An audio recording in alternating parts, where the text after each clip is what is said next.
How people live in Palau and why this tiny island nation commands the world's respect in a country so small its entire population wouldn't even fill half a football stadium. And yet, it protects one of the most incredible ocean environments on Earth. This is Palau, a Pacific island nation of about 18,000 people, surrounded by more than 340 islands and some of the clearest water you will ever see. But Palau is not just beautiful, it is unusual. Women hold major authority in its traditional society. Prisoners make wooden crafts to sell to visitors. And the government became the first in the world to require tourists to sign an environmental pledge before entering. So why would a tiny country turn away the huge profits of mass tourism? Because in Palau, protecting nature is not just a policy. It is the foundation of life. A country of islands, Palau sits in Micronesia, east of the Philippines. From above, it looks like green islands scattered across endless blue water. The country has a total land area of only about 180 square miles, but its ocean territory is enormous. In fact, the sea around Palau is a much bigger part of the nation than the land itself. These islands were shaped over millions of years. Volcanic activity formed the base, coral reefs grew on top of it, and waves slowly carved the strange mushroom-shaped rock islands Palau is famous for today. This is why Palau feels different from almost anywhere else. It is not just an island country. It is an ocean country. Life built around water shapes everything here. The islands are small, the roads are limited, and many places depend on the sea for movement, food, and daily survival. In the capital of Koror, boats, bridges, and narrow roads connect the busiest parts of the country. Farther out, life becomes quieter and more dependent on weather and tides. People fish for their own meals, grow taro, bananas, cassava, and coconuts, and rely on supply boats for goods that come from far away. Even a simple shipment to a small island can take multiple steps: plane, truck, bridge, and then boat.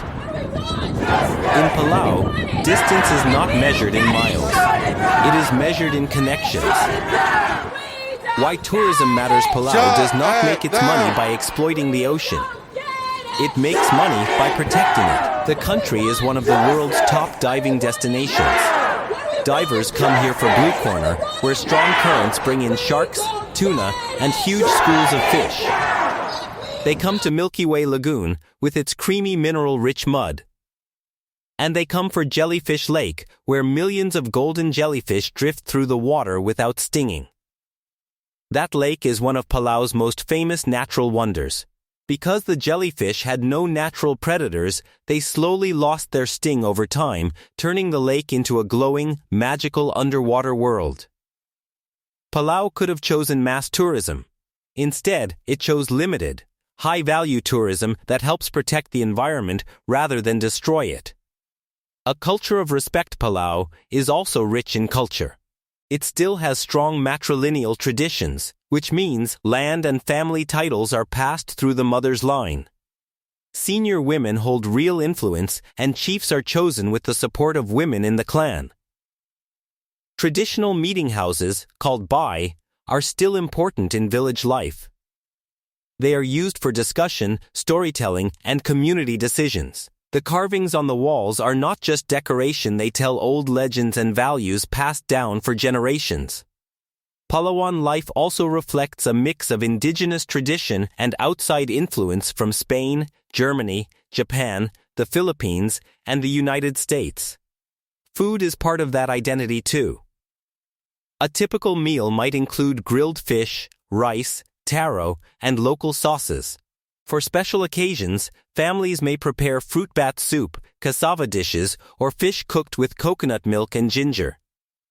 The conservation mindset. What truly sets Palau apart is its environmental protection. Long before the world began talking seriously about conservation, Palauan communities used a traditional rule called bull. When fish numbers dropped or an area needed time to recover, leaders could close off a reef or fishing zone completely. No fishing, no collecting, no exceptions. That same mindset still exists today. In 2009, Palau became the first country in the world to create a shark sanctuary across its entire exclusive economic zone. Then in 2015, it went even further, creating one of the largest marine sanctuaries on Earth by protecting most of its ocean from commercial fishing. Tourists also have to sign the Palau Pledge when they enter the country. It is stamped directly into their passport and asks them to promise they will respect the environment. That means no touching coral, no feeding wildlife, no taking shells, and no damaging the reef.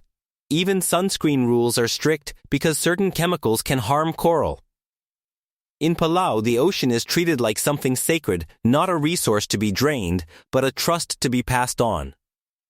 The challenges, but Palau is not perfect, and its future is not easy. Most of the land sits only a few feet above sea level, which makes the country extremely vulnerable to rising oceans, stronger storms, and coastal erosion.